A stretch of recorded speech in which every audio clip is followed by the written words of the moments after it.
businesses with support and services to help them grow and bloom. The time by Sagicor Bank is 7 o'clock. It's the creativity on the left. Brilliant. Worth every penny. Haaland into O'Reilly. It's a step over there. He walks past him, and then it's just a bit of magic.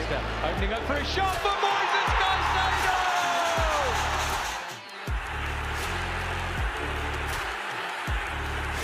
The unthinkable unfolds before our eyes.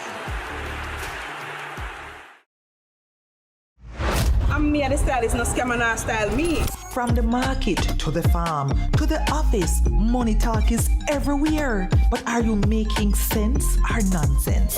The Bank of Jamaica brings you common sense with BOJ. Real stories, real laughs, and real lessons to help you protect, grow, and manage your money. Mattress savings. At least my mattress, you charge me to sleep on it. Partner plan. Remember last year we needed our payouts early? But Miss Pam gave it to her cousin first. Or a sketchy loan flyer. Electrifying deals. See why making the right financial choices is pure common sense. Brought to you by Bank of Jamaica, empowering everyday Jamaicans one episode at a time. Grandpa, it's 2026. You can't keep hiding all your money in every single pocket forever. Let's delve deep into the issues. We'll take you beneath the surface. Greetings and salutations. My name is Orville Higgins, and it's another edition of Fan Central. Talking to the people at the heart of the top sporting stories. Hear from your favorite sportsmen and women and the administrators who work tirelessly to make it all happen. It's live sports talk. I've written an entire article. Yes. Looking at all the major issues every Tuesday at 9 p.m. It's Fan Central.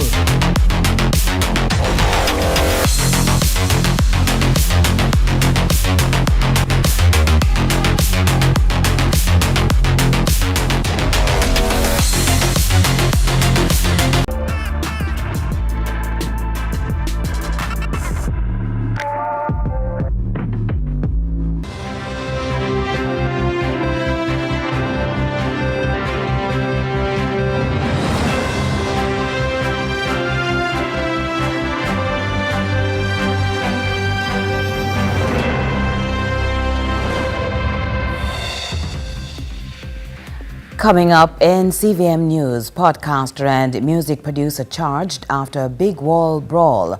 Months-long peace shattered in Flanker by fatal shooting. Amendments to Jamaica's medicinal cannabis special permit programs. In news overseas, merchant vessels claim they were fired upon in Strait of Hormuz. And later in sports, the Reggae Girls need only a draw against Guyana to advance to the CONCACAF final round.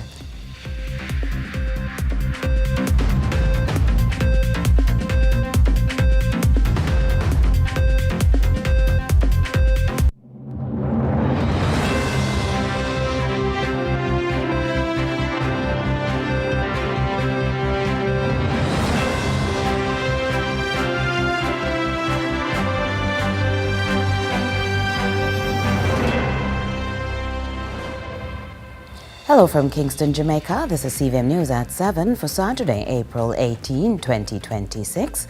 I am Curlin Brown. Thanks so much for joining us.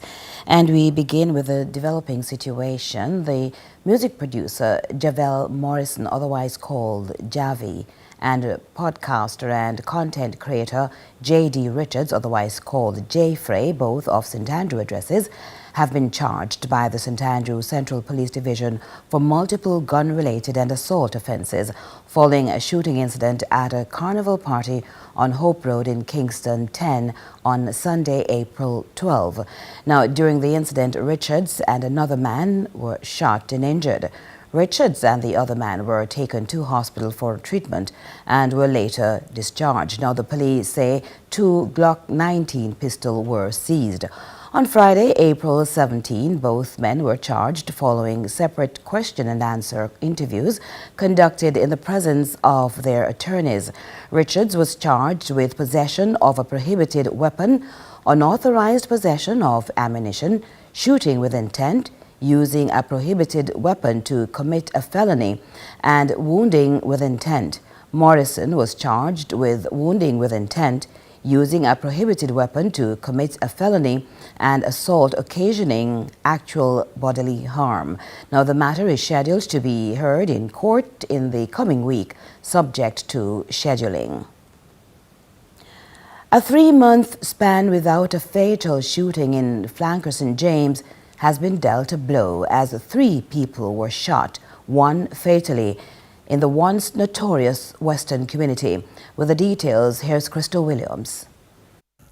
Deceased is Danville Palmer, otherwise called Dan, 35-year-old unemployed male of 20 Upper Oxford Street, Hannahtown, Kingston, and 17 Bullion Gardens, Essex, UK. On Friday, April 17, 2026, sometime after 9 p.m, Palmer, Blake, and Norman were among a group of persons at the car wash directly beside the Baba Joe restaurant when a silver Toyota Vitz motorcar pulled up and a lone man dressed in full black with a hoodie over his head exited the front passenger seat and opened gunfire. One Flanker resident described the moment shots started to ring out.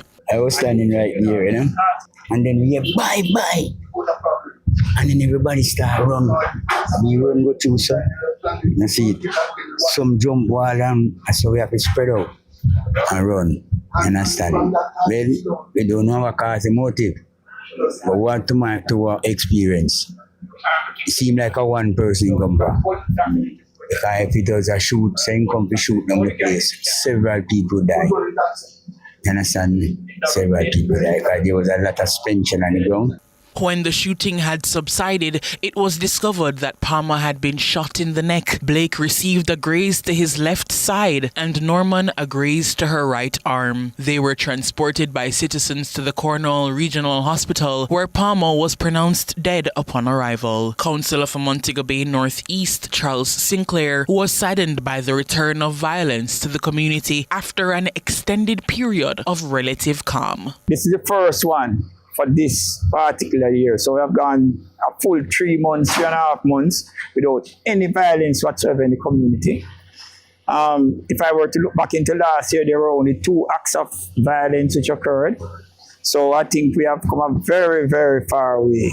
It is of concern to me for the fact that we have been trying to ensure that this community remains peaceful, ensure that no violence is taking place in the community, and the residents of the community, they have been very cooperative, working together, working with each other, coming together at various times, engaging in social events and other types of activities to show to the public and everyone that they can all live in peace. While there is speculation regarding the motives behind the shootings, Sinclair suggests that such speculations are best left to the intelligence gathering capabilities of the security forces.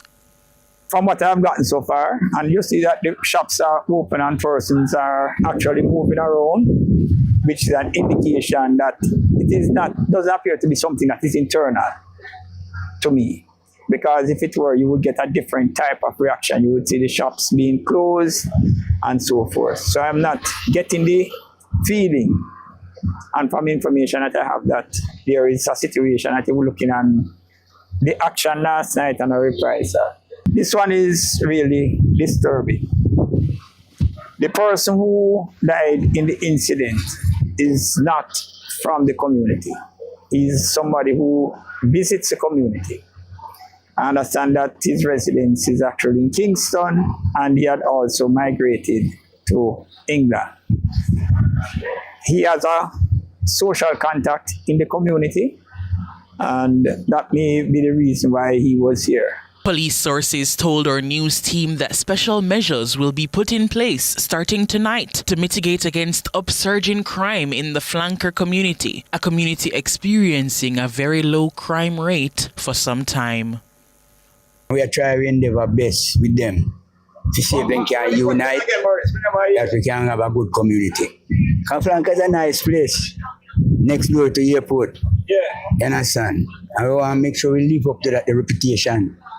So we are trying our best with them, and them kind of cooperate a little, Well, the Superintendent of Police in charge of operations for the St. James Division, Linroy Edwards, says the parish is still on a good path to achieving another successful year in reduced gun crimes. Whilst we have one murder more than last year, about 7 or 8 of those murders are domestic related and involve the use of knives, machete, and even a fork in one instance. To give a true reflection of what is happening as it relates to gun crimes in St. James, we have 23 murders. We had 23 murders last year. This year, we have 13 so far. This year, we have 7 persons being shot and injured in comparison to 24 last year. And Superintendent Edwards notes the town was also plagued by robbers last year, but that syndicate was also dismantled by the lawmen. We managed to arrest a number of them. It was led by a female, now in custody. And we, unfortunately, some decided to challenge us and are no longer with us, but that's the choice they made. And still in St. James, the police have launched a targeted operation against motorcyclists who are operating in contravention of the Road Traffic Act and who continue to lead the number of fatal road crashes. Natasha Williams reports. On bikes, in buses, and on foot, police officers stained the street of St. James on Friday to enforce safe practices, particularly among motorcyclists, and to rid the town of persons in the area with offensive weapons. Speaking with CVM News on Friday, Corporal Ellington Clark of the St. James Traffic Department says motorcyclists are known to display the unsafe practices of riding without proper helmets and other protective gears. However, this initiative is aimed at minimizing these unsafe practices. According to Regulation 274 of the Road Traffic Regulation, it outlines the use of the helmet and certain specification of that helmet.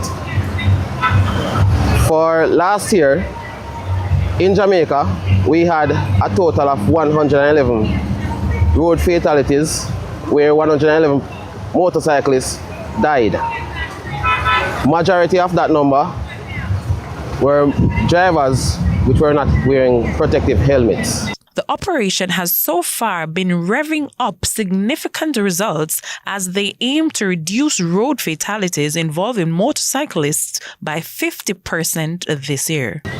Over 70 motorcycles have been seized and over 13 persons have been arrested so far. Just yesterday, we paid special attention in the town center and in the rural sides of St. James, where a total of 20 motorcycles were seized for breaches of the Road Traffic Act. 9 persons were arrested and tickets issued. Corporal Clarks add that motorcycles and motor vehicles with loud mufflers that's causing a nuisance will also face the brunt of the law if drivers are found to be non-compliant, as the operation is set to continue for a prolonged period to ensure order within the space. Natasha Williams, CVM News.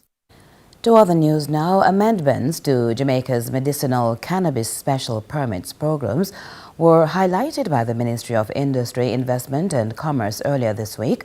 The programs mark a major milestone by streamlining access, fostering research and responsible distribution, as well as strengthening regulatory compliance in the country's evolving cannabis industry.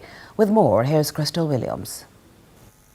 According to the CEO of the Cannabis Licensing Authority, CLA, the Bureau of Standards of Jamaica has ensured that the authority's compliance team has been trained in agricultural and manufacturing best practices that cultivate better yields. She also says the emergency and disaster protocol they have implemented proved highly beneficial during the hurricane season. In the wake of the most catastrophic hurricane in our history, Jamaica did not have a shortage of cannabis. She announced one of the key features of the cannabis licensing regulation amendments will provide identification cards to authorization holders. This allows an employee to ease of moving through the industry, being employed from one space to another without having to come to the CLA for authorization.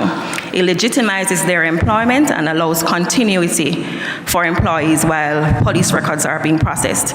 It also mitigates the issues that they may have with interaction with the JCF. State Minister in the Ministry of Industry, Investment and Commerce, Delano Sivright, says the government is not only committed to the growth of the cannabis industry, but its integrity, as the ministry seeks to prevent misuse, protect consumers, and uphold the rule of law. No one is left behind.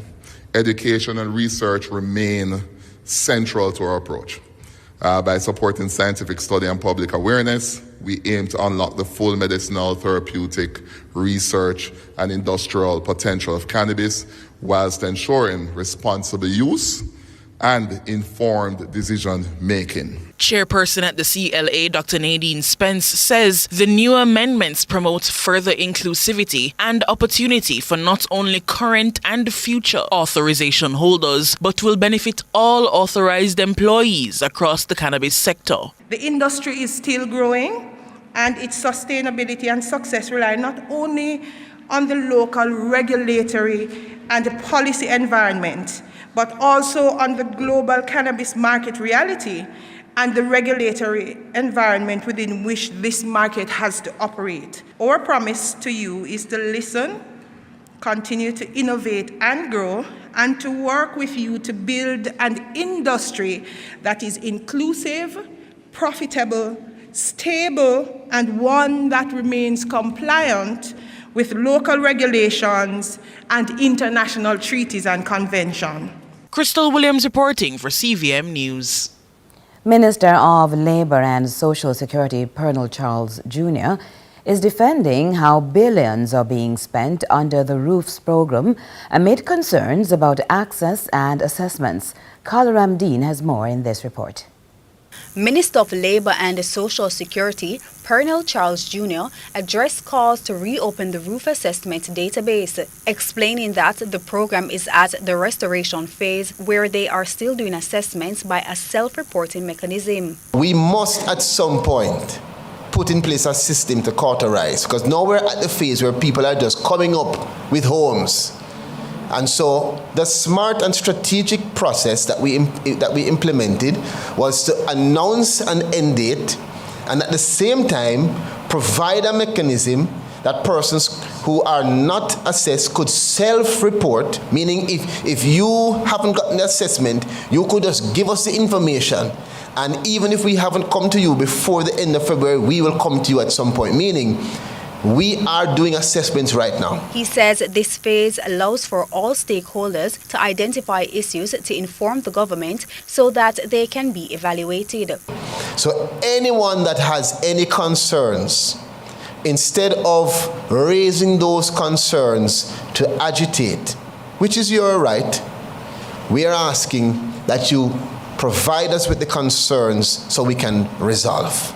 Minister Charles explained that the allocation of $10 billion to the ROOFs program has been allocated mostly to households that have been badly or severely damaged, with only $1 billion given for homes with minor damage. Even if I were to teleport somewhere, pick up $10 billion, come back, we would not be able, Minister, to make any further payments to any beneficiary right now, because we have completed the payments to all eligible, verified beneficiaries. Does that mean that the persons listening who have not gotten have been forgotten? No. What it means is that for one reason or the other, you are still in the process of being evaluated up to verification. Carla Ramdeen, CVM News. And CVM News at 7 will continue in just a moment.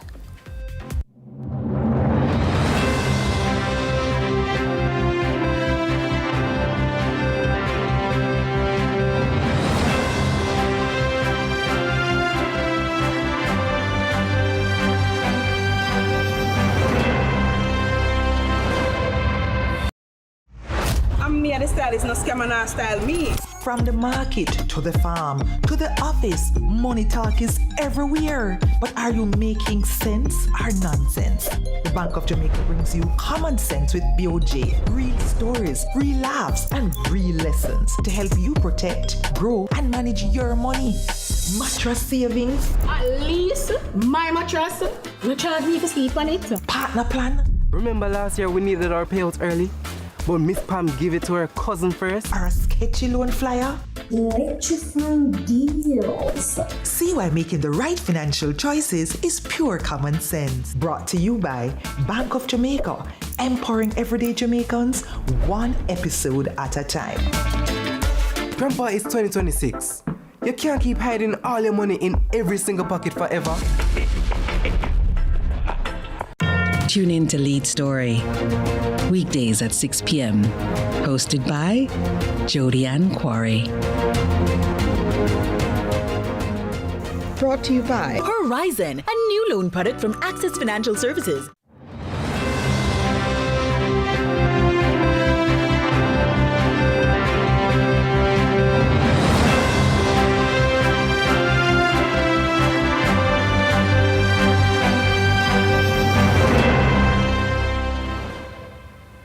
So glad you stayed with us. Now, a thrust to level the playing field and create equity in accessing education is underway in Jamaica as assistive technology opens new doors for the disadvantaged. From introduction of ramps in learning institutions, use of assistive technology and applications assisting students requiring additional support, the Education Ministry reaffirms equal access remains a priority. Here's more from Nika Lewis. More ramps, more ways to access education, and more investment to ensure those with special needs in local schools are not blindsided as they learn. Revelations by the ministry as education stakeholders convened at the St. Joseph's Teachers College in Crossroads Thursday for its biennial research day held under the theme Breaking Barriers, Advancing Equity, Inclusion, and Access in Higher Education. We have the provision of special education needs assistance. You will know them probably as shadows. We've moved away from that name because some persons believe that shadow is a negative, has a negative connotation. It doesn't. We understand exactly why we would have used that term because the person is supposed to slowly fade away. But we've moved now to special education needs assistance, SELAS. This refers to an additional person in the classroom that provides physical and academic support to students with special needs. They work hand in hand with the teacher to bridge the gap between the specific needs of these children and the resources available within the regular classroom. Dr. Gail Smart explains the ministry is also looking to appropriately place students with special needs to get the support they need to learn in the classroom. Assessment and evaluation and the physical environment may be modified to help students with special needs to achieve success in the regular classroom. Stakeholder training and sensitization, and this one is very important. And so we sensitize our stakeholders in the regular classroom. They are sensitized on profile of the learner with special needs, strategies for interventions within the regular classroom, and external services available. I think I want to share with you at this juncture that we have a rollout that is coming for the summer where we'll be sensitizing all our teachers across the island from grades 1 to 3 on profile of the learner and the strategies. She says much focus will be placed on the Western region following the devastation left behind by Hurricane Melissa, impacting teaching and learning. Additionally, she says the ministry is unveiling its national pathway policies for both primary and secondary school students, securing best results, targeting proficiency at every level. What we have done, we have provided what we call pathway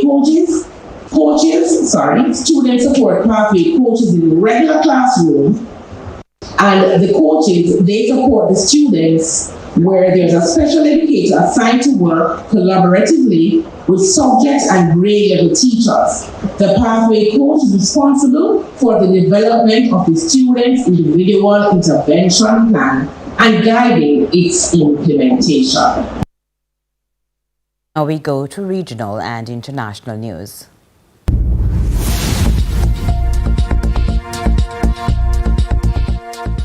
We begin with news in the region.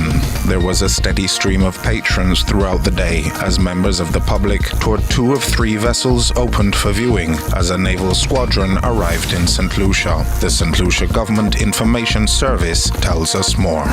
Ambassador of the Republic of China, Taiwan to St. Lucia, Her Excellency Nicole Su described the visit as a proud moment for her country, returning to the Caribbean by sea after more than 2 decades, demonstrating its prowess in marine operations and engineering. I am very proud that after 21 years, our Navy has once again traveled more than 20,000 kilometers, or nautical terms, more than 12,000 nautical miles across the Pacific, past the Panama Canal, and come to the Caribbean to visit the beautiful Helen of the West. I am especially honored to report to you that this is momentous not only because of the time has elapsed, but this will be the very first time for our Republic of China Taiwan Navy to visit St. Lucia for the very first time in the history. So I'd like to pay our tribute to our Navy, and once again, thank you for your receipt and your welcoming of our Navy. I am especially honored to report to you that this squadron is composed of 3 vessels, including the Fast Command support ship behind me and 2 guided missile frigates. As the controversy continues to swirl over the reappointment of CARICOM Secretary General Dr. Carla Barnett, Antigua and Barbuda's ambassador to the United States, Sir Ronald Sanders, is now calling on her to reconsider stepping down, warning that the dispute threatens further division within the regional body. TTT News has that report. In a recent interview on Antigua and Barbuda's ABS television, Sir Ronald said her resignation could ease growing divisions within the regional bloc and allow CARICOM to move forward. And because I would have said I must not stand in the way of Caribbean integration and the movement forward. And it is clear to me that a senior government and Prime Minister is not in favor of my appointment. Why am I still there? Because it is clear that I will never enjoy her support. And why, therefore, would I put myself in a situation in which I am now the cause of the rift? If I were Carla Barnett, I would resign now, on principle, because she will never have, Kamala Bassad-Bissessar will not attend the meeting if Carla Barnett is at that meeting. Neither will her foreign minister. And I suspect none of our ministers will attend. And in international news, tensions continue to rise in the Middle East, with Iran briefly reopening the Strait of Hormuz before closing it again after around 20 hours. Tehran says the US is not respecting the terms of the agreement reached, casting further doubt on the fragile deal. We hear from France 24. At least 2 merchant vessels have said they've been hit by gunfire this Saturday as they attempted to cross the Strait of Hormuz in the Persian Gulf. Those attacks were reported soon after the Iranian army said the Strait of Hormuz, the crucial shipping lane effectively blockaded by Iran since the start of the war, was now closed once again. Less than 20 hours ago, Iran had announced the strait would remain open for the remainder of the temporary ceasefire deal between the US and Iran, with reports that the 2 countries had jointly begun demining the area. Iran's deputy foreign minister this Saturday saying the US cannot impose its will by continuing to block Iranian ports. What's more, we can cross now to Tehran to speak with our correspondent Reza Sayed. Reza, the Strait of Hormuz was open for less than 20 hours. Iran saying it's now closed once again. Why is this, Reza? Yeah, restrictions are back on again, according to Iranian authorities. Nothing over the past 47 years between Washington and Tehran has come easy, and now we're seeing that reality with today's developments. One day after Tehran announced the Strait of Hormuz was once again open to all commercial vessels, in line with the ceasefire agreement in Washington, the Revolutionary Guard releasing a statement saying restrictions are back in place once again to all vessels, essentially